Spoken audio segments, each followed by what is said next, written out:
자, 이번 시간에 검토 드릴 내용은 중개보수 등에 관한 내용. 실비라는 것은 중개보수 외에 거기에 소요되는 비용을 가리켜서 실비라 그러는데, 지금 15년, 16년 사이 지문 1개, 2개 나왔으니까 실비 이런 것들은 별 의미가 없는 지문 되겠습니다. 그래서, 자, 지금 스토리가 이렇게 됩니다. 중개 계약을 체결했습니다. 물건을 내가 가지고, 이제 중개업자인데 가지고 있어요.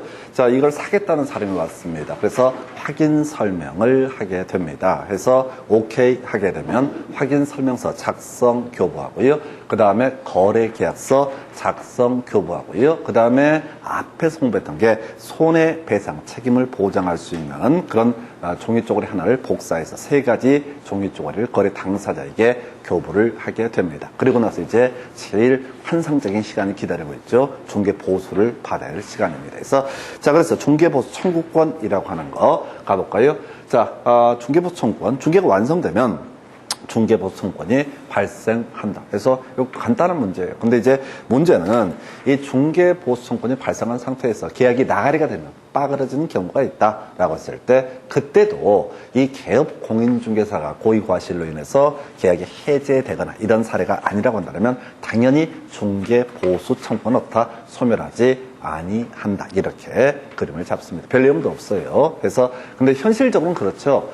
계약이 해제가 되거나 무효가 돼버렸을 때 개공 잘못이 아니라 할지라도 중개 의뢰인한테 돈 달라고 하기가 좀 그렇죠. 그래서 가끔 이제 연락 주십니다. 그래서 어떻게든 간에 계약을 존속을 시키려고 용을 쓰는데 그때 이제 드릴 수 있는 말은 안 되는 건 안 되는 거예요. 그럼 이제 소장을 내면 됩니다. 계약이 해제가 됐다 할지언정 니들 잘못이니까 중개보수는 다오라고 하는 거. 근데 동네 장사다 보니까 그렇게 하다가는 싸가지 없는 업소 찍혀가지고 장사가 안 되니까 눈물을 머금고 사실 보수를 받지 못하는 게 현실이긴 하지만은 개공에 귀책 사유가 없다면 중개보수 청구권은 소멸하지 않는다라고 할 거. 자, 중개보수 지급 시기 약정이 없다라고 하는 경우만 문제가 되겠죠. 거래대금 지급이 완료된 날, 잔금 치른 날, 그날이 어떻다? 바로 중개보수의 지급 시기가 되겠습니다. 물론 약정이 있다면 당연히 그 약정에 따르게 될 것이다. 별 쟁점 안 돼요. 그냥 상식적으로 가시면 돼. 잔금 치른 날, 그날 어떻다? 중개보수 지급 시기가 될 것이고요. 자, 법정 중개보수 초과수수. 우리 앞에서 공부하셨습니다. 자, 개업 공인중개사 등에게 금지가 됐네. 하나, 둘, 셋, 넷, 다섯, 여섯, 일곱, 여덟, 아홉, 열. 해서 대가리 따서 외웠던 거 다시 한번 보셔야 돼. 매, 무, 초, 오, 직상, 정투, 시탄 이렇게 갔어요. 해서 기억 못 하시는구나 해서 자, 매매업 하는 거. 다시 중개대상물의 매매업은 어떻다? 금지가 되게 된다. 무등록 중개업자와 식사하는 거 금지가 된다. 무등록 중개업자와 중개상물을 거래하는 거 금지가 된다. 법정 중개보수 초과수수 금지가 되게 된다. 자, 중개 의뢰인의 판단을 그르치게 하는 행위, 오판을 유도하는 행위 금지가 된다. 이건 이제 1년 1천이라고 말씀을 드렸었고요. 또 금지되는 게 직상 증투에서 직접 거래 금지가 됐었고요. 쌍방 대리 금지가 됐었고요. 증서 등의 중개 매매업 금지가 됐었고 투기 조장 행위 금지가 됐었죠. 그래서 그 다음에 이제 시세 조종 행위라고 하는 것도 금지가 됐었고 단체를 구성해서 자, 불공정 거래를 하는 것 요것도 다 금지가 된다 해서 그냥 한번 듣고 버리시면 돼.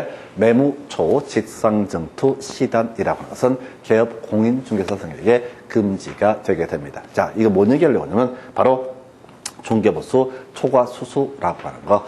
자, 해서 중개보수 초과수수 약정은요, 그 넘어서는 부분은 어떻다? 무효가 되게 됩니다. 그래서 100만 원 받을 수 있는데, 법정 중개보수 100만 원 받을 수 있는데, 110만 원 받기로 약정을 했다. 그러면 10만 원 부분은 어떻다? 무효가 되게 된다라고 하는 거. 그래서 사실은 이제 이게 되게 많아요. 되게 많은 게 뭐냐면은, 전에도 어떤 분이 와서 수강생 중에 한 분이 중개보수를 그 당시에 140만 원인가 130만 원인가를 줬다 이거야. 근데 기분이 나빴던 게 만약 130만 원을 줬다고 치면은 그 중개업자가 얘기를 하기를 137만 원인데요. 7만 원 까고요. 130만 원 내세요. 라고 이렇게 해서 7만 원 그 돈을 세이브하는 거 세이브하는 거지만 그 마음씨가 너무 고맙잖아. 그래서 고맙다고 7만 원 세이브 깎아줘서 그렇게 해서 와서 중개학원에 와서 이제 공부를 하다 보니 계산해 보니까 126만 원이야. 4만 원을 더 준 거야. 4만 원 더 준 게 문제가 아니라 자기가 형님이라고 고맙다고 이렇게 했던 그게 너무 배신감이 드는 거야. 그래서 제가 그렇게 하면은 방법 간단합니다. 일단은 4만 원 중개보수 초과 수수했거든요. 예, 그러면 4만 원은 무효이기 때문에 돌려달라고 할 수가 있고요. 근데 그게 중요한 게 아니라 등록 취소 사유에 걸립니다. 임의적 등록 취소 사유. 그래서 고청이 찔러버리면 어떻다고요? 가게 문을 닫게 할 수도 있다. 그래서 제가 그분한테 얘기했던 것은 문자를 보내라고 했어요. 형님 4만 원 더 받으셨네요. 임의적 등록 취소 사유네요. 라고만 문자를 보내면 그쪽에서 알아서 조치를 취해줄 거다. 3만 원이 문제가 아니죠. 가게 문을 닫아야 되는 그런 문제가 발생할 수 있다. 법정 중개보수 초과 수수는 일단 금지되는 행위고 초과되는 부분은 무효이고 그 외 임의적 등록 취소요. 근데 제가 지금 설명드린 임의적 등록 취소요 이런 얘기들은 그냥 듣고 흘리시면 돼. 나중에 외워야 될 거 몇 개만 외우시는 거고 어차피 시험 문제 5개 중에 지문 5개 중에서 5개를 줄줄 깰 수는 없습니다. 무조건 1개 내지 2개 정도가 막혀야지 정상적으로 공부를 하신 거고 그게 생활이 되면요 시험 보실 때 모르는 게 하나도 부끄럽지가 않습니다. 답만 찾아내는 지혜가 발생하고 공부를 너무 많이 하시게 되면은 중간에 가다가 막히는 거 하나 있잖아요. 미쳐버려. 그래서 그분들이 오히려 결국 안 좋아요. 그러니까 지문 5개를 다 소화하려고 하는 욕심 자체를 아예 비우시라고. 보면 보통 공부 좀 하시는 분들은 나중에 중간에 이상한 지문 위주로 막 분석을 하거든요. 그걸 우리가 전문용어로 꼴값이라고 합니다. 왜? 이상한 지문은 다시는 그 지문은 안 나와요. 그리고 또 다른 이상한 지문이 나와요. 그러면 수험생 입장에서는 공부가 어설프게 많이 된 사람들은 약간 또 다른 이상한 지문만 나오면 미쳐버리는 거예요. 모르겠으니까. 근데 공부를 날림으로 하신 분들은 뭐 이상한 지문이 나오더만 신경 안 쓰고 분사무소 오케이 요거 답이니까 나머지가 예를 들어서 틀리다 또는 옳다 이렇게 가시는 거예요. 그러니까 항상 객관식 문제를 바라볼 때는 그렇게 접근하셔야 돼요. 자, 5번이 옳다라고 했을 때 왜 4번이 틀렸습니까? 답은 하나니까. 옳은 걸 고르셔야 답이 5번이 됐다고 치자고요. 그러면 4번이 헷갈린다고 치고 4번이 왜 틀렸습니까? 라고 했을 때 5번이 옳으니까 이렇게 가셔야 된다고. 무슨 얘기인지 아시겠죠?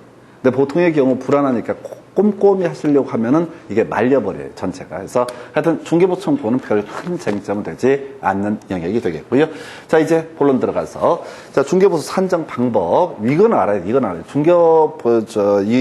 이 관련 법을 증 따고 나면 사실 다 모르는 게 좋습니다. 왜냐면 숨 쉬는 것 자체가 다 불법이니까. 중개업을 하는 과정에서 하는 얘기는 다 불법이라고. 법을 다 알면 너무 복잡해져. 사는 게 너무 고달파. 그러니까 다 잊어버리면 되는데 대신 절대 잊어서는 안 되는 게 중개보수 계산하는 것은 무조건 알아야 돼요. 아까 잘못 중개보수 몇만 원 더 받았다가 잘못하면 임의적 등록 취소 사유 또는 이제 업무 정지 사유 걸릴 수 있다고. 재수 없으면은 무지하게 피곤해진다고. 그래서 자, 중개보수 산정 방법. 간단해요. 거래 금액을 먼저 계산합니다. 그 다음에 중개보수 요율을 곱하게 되면 그것이 바로 중개보수가 되게 됩니다. 이걸 우리가 법정 중개보수라고 얘기를 합니다. 그래서 먼저 거래 금액 어떻게 계산할 것이냐, 그리고 중개보수율 얼마를 적용을 할 것이냐가 이슈가 되게 되는데, 먼저 거래 금액부터 살펴보도록 하겠습니다. 자, 부동산 매매 계약에 있어서는 당연히 거래 금액이 뭐가 된다? 매매 금액. 요 시험에 안 나와. 너무 쉬우니까. 상식이니까. 그 다음에 이제 시험 문제 최근에 2번이나 답을 뽑았던 게 분양권 매매라고 하는 거. 분양권 매매는요, 자, 거래 금액을 이렇게 가야 돼. 개, 중, 푸 이렇게 대가리 따서 외우셔야 됩니다. 그래서 계약금하고요, 중도금하고요, 프리미엄을 합산한 금액. 뭔 소리냐면 갑이라는 사람이 자, 어떤 X 아파트를 분양받기로 해서 분양권을 취득을 했습니다. 이 분양권을 취득할 때 계약금 걸었겠죠. 그 다음에 중도금 냈겠죠. 일부 중도금 냈을 겁니다. 그 상태에서 이 계약금과 중도금을 낸 물건을 프리미엄을 합쳐서 을에게 양도를 한다라고 했을 때, 자, 그럼 개업공인중개사가 자, 갑과 을 사이에 분양권 거래를 중개를 했다고 했을 때 중개보수를 산정을 해야 된다고요. 그럼 계약금 더하기 중도금 더하기 그 다음에 보통 프리미엄 P를 붙여서 팔기니까 프리미엄을 합산한 금액을 뭐로 본다? 거래 금액으로 본다. 그래서 이게 대부분 판례입니다. 그래서 어찌됐든 최근에서 계속 답이 됐던 주제가 개중푸. 요건 따로 외우셔야 돼. 읽으시면 안 되고 개중푸. 계약금, 중도금, 프리미엄을 합산한 금액을 분양권 거래에 있어서 거래 금액으로 계산을 하게 된다라고 하는 거. 그래서 계중푸라고 하는 거. 자, 교환계약은 큰 금액. 그래서 교환은 이런 식이죠. 민법에서 공부하게 되는데 금전 외 재산권 간의 상호 이전을 목적으로 하는 계약을 바로 교환계약. 그래서 토지와 건물을 서로 바꾼다. 그런 걸 우리가 교환계약이라 부릅니다. 그래서 그때 기업공인중개사가 교환계약을 중개를 했다라고 한다면 그때 큰 금액을 얻었다. 바로 지금 거래 금액으로 계산을 하게 된다. 이렇게 뼈대를 잡게 될 것이고요. 이것도 어렵지 않아요. 문제 구성할 것도 없고 너무 간단해서 그냥 깔아주는 지문이고요. 그러면 임대차, 이것도 이제 기본이죠. 제일 과거에 한 3, 4년 전까지만 해도 거의 문제의 반 이상이 임대차 얘기를 가지고 출제합니다. 이게 이제 조금 어려워서 그래요. 그래서 소위 환산보증금 얘기가 나와야 되는데요. 일단 임대차, 환산보증금, 자, 보증금 얼마에 월세 얼마 이렇게 되는 경우를 이제 거래금액 계산할 때 환산보증금이라는 것을 계산해. 어디나 다 똑같습니다. 나중에 상인법, 이런 주인법 이런 거 할 때, 특히 상인법 할 때 고액 임대차 이런 얘기 할 때도 똑같은 주제예요. 해서 일단은 보증금에다가요 월 차임 곱하기 100을 하면 그 금액이 어떻다? 바로 환산보증금이 되게 됩니다. 그래서 자, 만약에 계약금 자자 보증금 1,000만 원이다. 월세 10만 원이다. 라고 한번 전제해 보겠습니다. 그럼 이거 곱하기 100을 하면 이때 1,000만 원 되니까 거래 금액은 얼마? 2,000만 원으로 계산을 하게 된다. 이런 식의 논리 구조예요. 이런 식의 논리 구조인데 이거 너무 쉽거든. 그래서 이 경우를 갖고 바로 상정하는 겁니다. 지금 이렇게 환산보증금을 계산했는데 그 금액이 5천만 원 미만이 되게 된다라고 하면 형편이 어려운 분이라는 전제가 깔려 있거든요. 그때는 환산보증금을 계산할 때 보증금에다 월 차임 곱하기 70을 하게 된다라고 하는 거. 그래서 자, 그러면 이제 이 경우죠. 만약에 보증금이 4천에다가 10만 원이다. 그러면 이때는 거래 금액이 5천만 원이 되니까 이걸로 끝나는 거고, 만약에 보증금이 1,000만 원이다. 그리고 월세가 10만 원이다. 라고 하게 되면 이거 하면 2천만 원밖에 안 되거든요. 그러면 2천만 원을 거래 금액으로 계산하는 것이 아니라 곱하기 여기다가 얼마? 70에서 1,700만 원을 얻다 거래 금액으로 계산합니다. 실제 문제를 구성할 때는 거의 대부분의 문제가 자, 지금 환산보증금, 임대차에서 환산보증금이라고 하는 것을 꼭 5천만 원 미만으로 만들어줍니다. 문제를 구성할 때. 그래서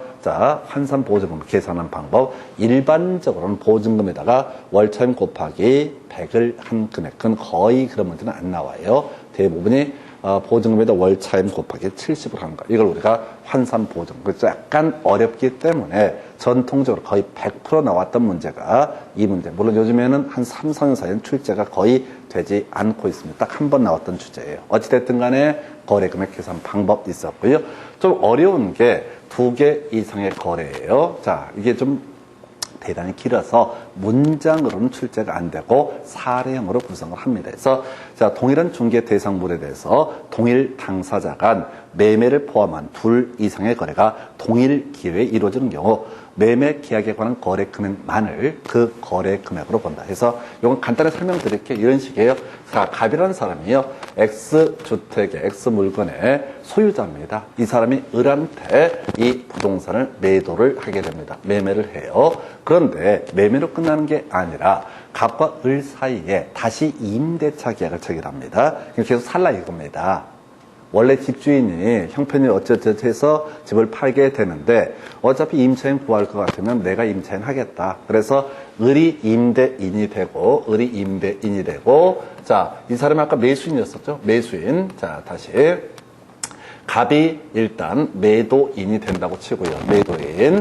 그 다음에 을이 매수인이 되게 된다. 그리고 을이 자, 임대인이 되고 그 다음에 갑이 임차인이 된다. 그래서 매매와 임대차가 동시에 이루어지는 경우 매매 계약 체결했으니까 거기서 중개보수 따로 받고 임대차 했으니까 따로 받는 게 아니라 이때는 매매 금액만을 얻었다 거래 금액으로 산정한다. 그래서 이건 사례를 가지고 외우는 게 아주 빨라요. 이 문장 길고 복잡한 것들은 거의 출제 포인트가 되지 않습니다. 그래서 자, 동일한 중개 대상물 하나의 물건입니다. 동일 당사자 간 매매를 포함한 자, 둘 이상의 거래. 이 둘 이상의 거래는 임대차밖에 있을 수 없습니다. 이게 이루어지게 되면 이때는 매매 금액만을 어떻다 거래 금액으로 계산하게 된다라고 하는 거. 요 정도. 이게 제일 응용하는 문제에서 어렵게 이제 구성하는 케이스가 되겠습니다. 그래서 자, 이 정도가 거래 금액의 계산 방법이에요. 다시 갑시다. 자, 우리가 중개 보수를 계산해내기 위해서는 거래 금액 먼저 계산해야 되고요. 거기다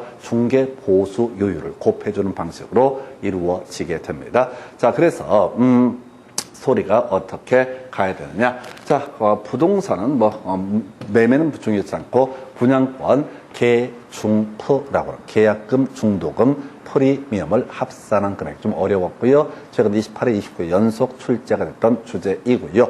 그 다음에 교환계약 큰 쪽 어렵지 않고요. 임대차라고 하는 거 곱하기 100이냐 차이입니다. 월세에다 곱하기 100이냐 곱하기 70이냐의 문제. 만약 곱하기 100을 해서 더한 금액이 5천만 원 미만이 되면은 일단은 월자보죠. 중개보수를 좀 줄여주기 위해서 형편이 어려우니까 곱하기 70을 하는 방식으로 월세를 환산보증금을 계산을 하게 된다라고 하는 거. 그럼 매매를 포함한 둘 이상의 거래가 이루어지면 어떻다? 매매 대금만을 거래 금액으로 계산하게 된다. 그래서 이 정도가 거래 금액 산정 방법이 되게 됩니다. 그래서 이 정도고요. 두 번째 이슈. 자, 이제 뭘 찾아봐야 돼? 중개 보수 요율이라는 것을 검토를 해봐야 됩니다. 자, 우리가 앞에서 공부하실 때 확인 설명서 할 때 중개 대상물에서 주로 이슈가 되는 게 토지 있었죠. 비주거용 건축물, 주거용 건축물 이렇게 이제 구분을 하게 되는데, 자, 중개 보수 요율은요, 주택, 소위 주거용 건축물과 그 밖의 것으로 분류를 합니다. 그래서 분석을 해보면 이런 식의 논리 구조가 되게 됩니다. 그래서 자, 중개 보수는요, 거래 금액에다가 중개 보수 요율을 곱해서 중개 보수를 산정을 하게 된다. 제일 어려운 문제. 자, 이게 주상복합이라고 하는 복합주택이라고 해야 되나? 주택 일부, 상가 일부가 됐을 때 이때 어떻게 적용을 할 거냐라고 하는 거. 자, 미리 알고 가실 게 주택이 중개 보수 요율이 낮을까요? 아니면 주택 외 중개 대상물의 보수율이 낮을까요? 했을 때 주택의 중개 보수율이 더 낮습니다. 이유는 사람들이 많이 거래하잖아요. 그래서 이 상가 같은 경우는 이제 영리 목적이기 때문에 좀 중개 보수 많이 받아도 된다. 이런 논리 구조. 토지도 경우에 따라서 무방하다. 근데 주택은 서민들이 워낙 많은 사람들이 거래를 하기 때문에 주택만 중개 보수율을 낮게 책정을 합니다. 상대적으로. 자, 그래서 그럼 이제 어떤 건축물이 주택의 면적이 2분의 1 이상이다라고 하게 되면, 자, 고객의 입장을 생각하는 겁니다. 그래서 일단 중개 보수율이 낮은 주택에 관한 중개 보수 규정을 적용을 한다. 그러니까 딱 2분의 1 초과다. 그러면 당연히 주택이 되겠죠. 2분의 1 미만이다. 그러면 이건 각각의 문제로 해석을 해야 될 텐데, 문제는 딱 2분의 1이 되는 경우에도 다 주택에 관한 중개 보수율을 적용을 하게 된다. 이것도 대단히 까다롭게 나오는 문제 패턴이에요. 그래서 일단은 자, 중개 대상물인 건축물 중 주택의 면적이 2분의 1 이상인 경우 이때는 주택인 중개 대상물에 관한 중개 보수 규정을 적용하고, 주택의 면적이 2분의 1 미만인 경우에는 주택 외 중개 대상물에 관한 중개 보수 규정을 적용을 한다라고 되어 있습니다. 그래서 뒤에 지문 보면서 분석해 드릴 거예요. 자, 그러다 치고, 자, 주택에 대한 중개 보수 요율이라고 해서, 자, 주택에 대한 중개 보수는요, 쌍방으로부터 받습니다. 그리고 일방으로부터 받을 수 있는 한도는 매매기간 1000분의 9 이내, 그 다음에 임대차 1000분의 8 이내라고 되어 있습니다. 자, 그런데 실질적으로 주택에서 매매기간 1000분의 9 이내에서 조례가 정하는 요율을 적용을 해야 되고요. 임대차 1000분의 8 이내에서 조례가 정하는 요율을 적용을 합니다. 그래서 실제로 1000분의 9나 1000분의 8의 문제는 발생하지 않아요. 대부분이 이 거래 금액에 따라 달라지긴 한데 매매기간 1000분의 5, 임대차 1000분의 4 되는 게 일반적인 모습이 될 겁니다. 근데 어차피 각 지역의 조례에 따라서 중개 보수율이 달라져요. 그렇다 치고 시험에서는 그냥 내요. 그냥 이 법조문을 그대로 그냥 내버려. 특히 괄호넣기 형태로 막 내버려. 이게 사실 법조문 체계를 보면 말이 안 되는 거야. 자, 매매기간은 주택에서 1000분의 9, 임대차는 1000분의 8 이렇게 돼 있으면 말이 안 된다고. 왜? 자세한 사항은 뭘로 정한다? 조례로 정한다라고 돼 있으니까 이게 논리체계상 안 맞는데 어쨌든 공인중개사법 시험에서는 그냥 내버려. 1000분의 9, 1000분의 8. 주택은 뭐라고요? 매매기간은 1000분의 9 이게 중개보수율이고요. 임대차는 1000분의 8 이내. 물론 실질적으로 뭘 봐야 된다? 조례라고 하는 것을 봐야 된다 해서 하여튼 요즘에 자 문제가 좀 디테일하고 좋아지는데 이 파트는 깔끔하지 않아요. 저는 이렇게 무식하게 안 냈었어요. 근데 최근 문제에서는 1000분의 9, 1000분의 8을 쉼 없이 출제를 하게 됩니다. 그래서 이 정도고요. 그래서 주택에 대한 중개보수 등은 시도 조례가 정하는 바에 따르게 됩니다. 실질적으로 훨씬 낫습니다. 보통 1000분의 5, 1000분의 4라고 보시면 좋아요. 자, 그 다음에 어려운 게 이거야. 자, 요건 이제 지문을 볼 때마다 계속 헷갈려. 자, 이 얘기를 보기 앞서서 우리가 알아야 될 게 있죠. 우리가 개업공인중개사가 중개사무소를 개설 등록을 합니다. 그러면 중개사무소에 게시해야 되는 게 하나, 둘, 셋, 네 개가 있어요. 첫 번째가 등록증 원본이라고 하는 거 게시해야 됩니다. 그 다음에 자격증 원본 게시해야 됩니다. 혹시 소공이 있다면 소공의 자격증도 다 게시를 하도록 하고 있습니다. 세 번째가 손해배상 책임을 보증을 증명할 수 있는 서류. 그 부분 뭐 있잖아요. 1억 원 한도 이런 거 보증보험에서 발행한 거 붙여놓거든요. 그 다음에 마지막이 뭐냐면 중개보수요율표라고 하는 것을 표시를 하게 되어 있습니다. 자, 제가 미리 한번 예를 들어볼까요? 자, 과천에 사시는 분이 과천에 있는 A 공인중개사에 가서 집을 좀 사고 싶다라고 의뢰를 했습니다. 이게 과천이에요. 그런데 과천의 물건이 마땅치가 않아서 이 A 공인중개사에서 알고 있는 사당동, 옆 동네거든요.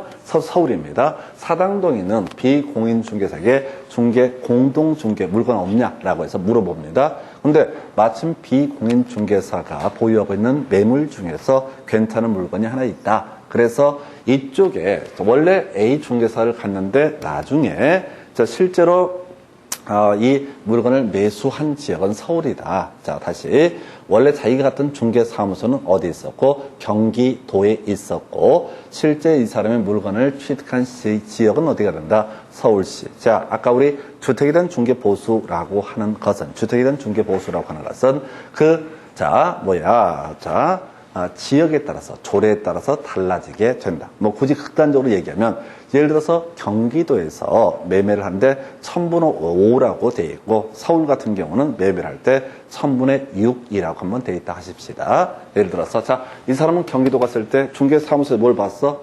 매매 교환 1000분의 5구나 이렇게 알고 있는 상태예요. 근데 어찌어찌 하다 보니까 서울시 소재 주택을 취득을 했다. 그때 1000분의 6 내시라. 그럼 기분 좋겠어요? 나쁘겠어요? 나쁘죠.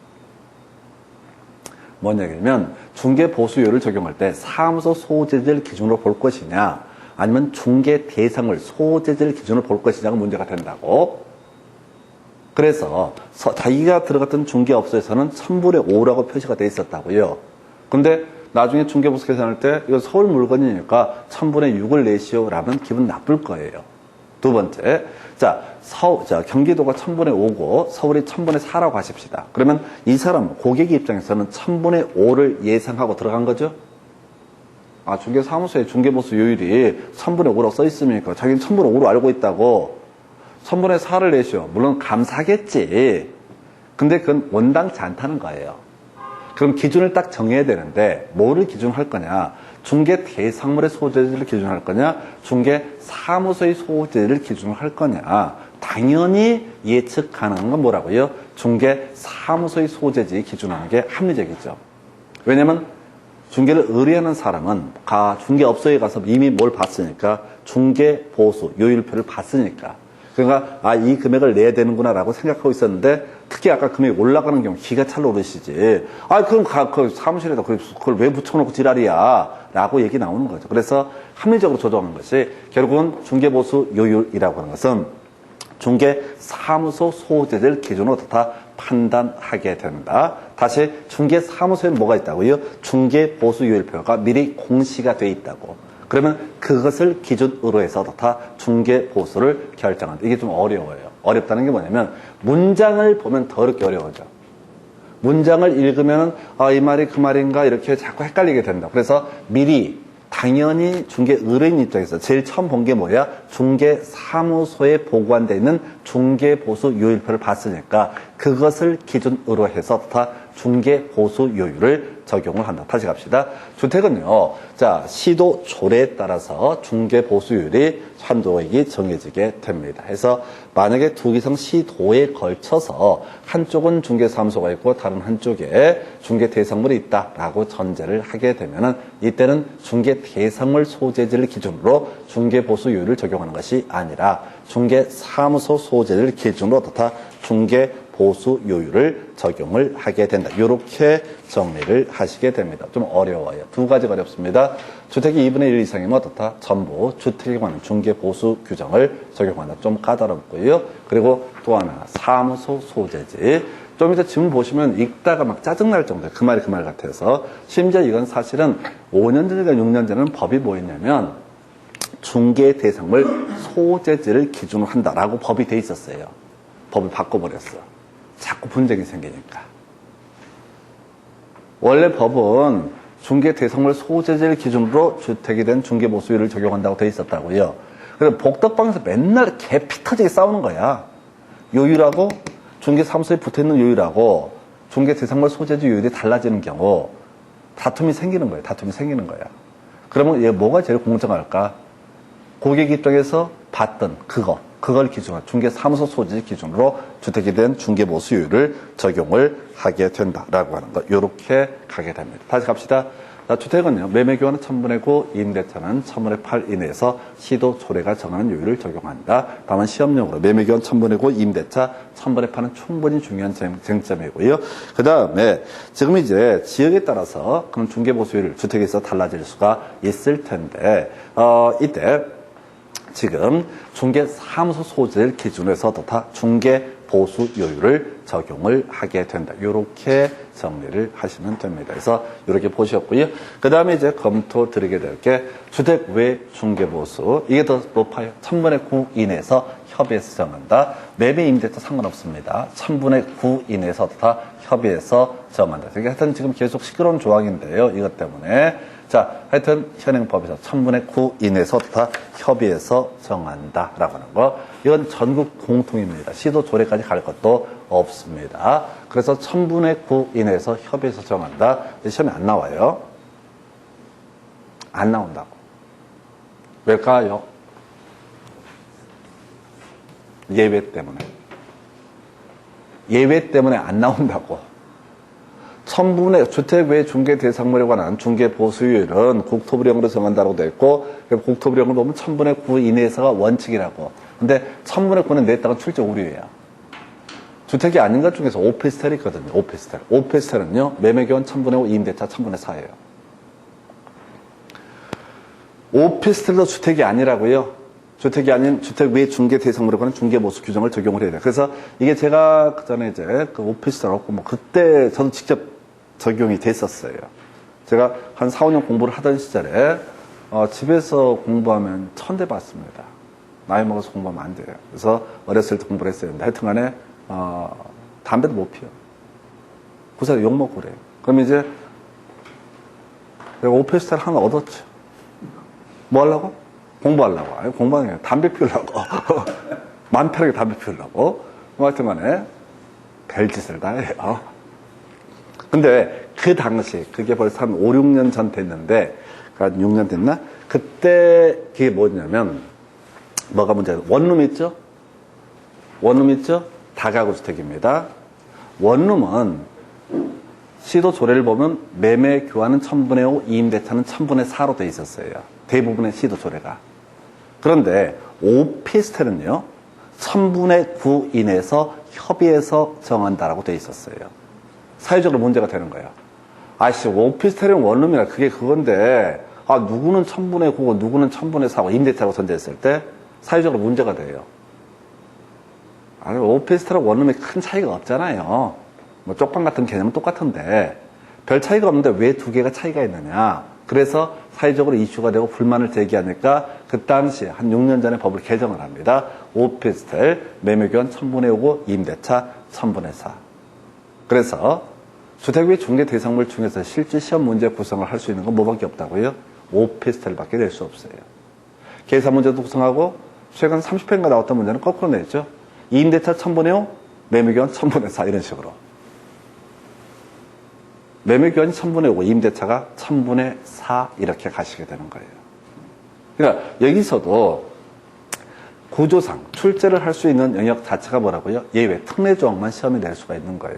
그러니까 뭐 1000분의 5 외우면 뭐 하냐고. 시험 볼 때는 생활에 보탬이 안 되는 거예요. 그래서 주택은 매매교환 1000분의 9 이내에서 시도조례, 이 주택이든 임대차는 1000분의 8 이내에서 시도조례, 이렇게 이제 개념을 잡으시고, 주택 외 중개대상물은 1000분의 9인데 그건 뭐 상식으로 하나 알아두시고, 항상 시험은 뭐라고요? 바로 오피스텔, 매매교환 1000분의 5, 임대차 1000분의 4. 거의 대부분은 임대차를 가지고 출제합니다. 왜? 계산 문제 아까 있었잖아요. 거래금액 계산할 때 5천만 원 미만이 되면 환산보증 계산할 때 보증금 플러스 월세 곱하기 100 했을 때 5천 미만이 되면 얼마?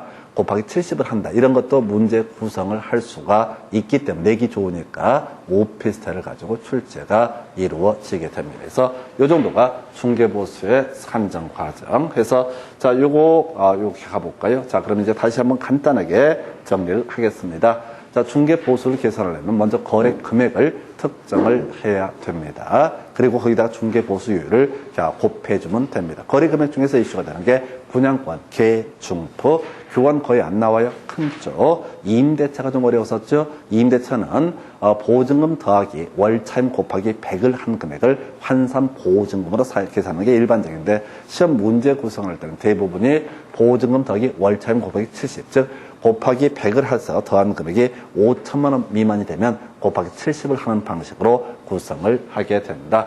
두 개 이상의 거래, 매매 금액만을 어떻다? 거래 금액으로 계산하게 된다. 이 정도. 한편 중개보수 요율을 보면 주택과 주택 외 중개대상물로 구분합니다. 즉 토지나 상가 이런 것들은 주택 외에 관한 중개보수율을 적용할 테고, 자, 주택이 있어서는 매매교환 1000분의 9 이내에서 시도조례, 임대차 1000분의 8 이내에서 시도조례. 실질적으로 다 1000분의 1000분의 4입니다. 현실적으로 그렇게 봐야겠고, 한편 이게 주택하고 상가가 섞여 있는 경우 주상복합이라고 해야 되나요? 자, 복합주택에 있어서는 주택이 2분의 1 이상이면 이때는 전부 주택에 관한 중개보수 규정을 적용한다라고 해서 아무래도 딱 반일 때 자, 뭐죠? 이 고객의 어떤 중개보수를 좀 낮춰주기 위해서 주택에 관한 중개보수 규정을 적용한다. 그 다음에 중개사무소 소재지 기준, 중개사무소, 중개보수 요일표를 먼저 봤던 것은 내가 들어갔던 그 중개사무소이기 때문에 중개사무소 소재지 기준, 그리고 주택 외 중개대상물은 1000분의 9 이내에서 자, 협에서 정한다. 그래서 현실은 거의 다 1000분의 9 이내에서, 1000분의 9 내외에서 정해집니다. 자, 그래서 주택 하시는 분들, 주택을 주로 중개하시는 분들은 상가 하시는 분들 겁나 부러워해. 왜? 같이 중개를 하는데 주택은 아까 임대차는 1000분의 4고 보통 일반적으로, 주택 매매는 1000분의 5. 근데 상가는 1000분의 9잖아요. 오피스텔 제외하고. 겁나 부러워해. 물론 상가는 보다는 주택이 되게 부러워. 상가는 어쩌다 한번. 주택은 어찌됐든 이사철 되면은 그래도 기본적 운영비로 나오니까. 바꾸면 또 안 바꿀 거예요. 하여튼 간에 각각 그렇던 특징이 있고요. 자, 오피스텔, 매매교환 1000분의 5, 임대차 1000분의 4. 잠시 끊었다 이제 문제 가지고 설명드리겠습니다.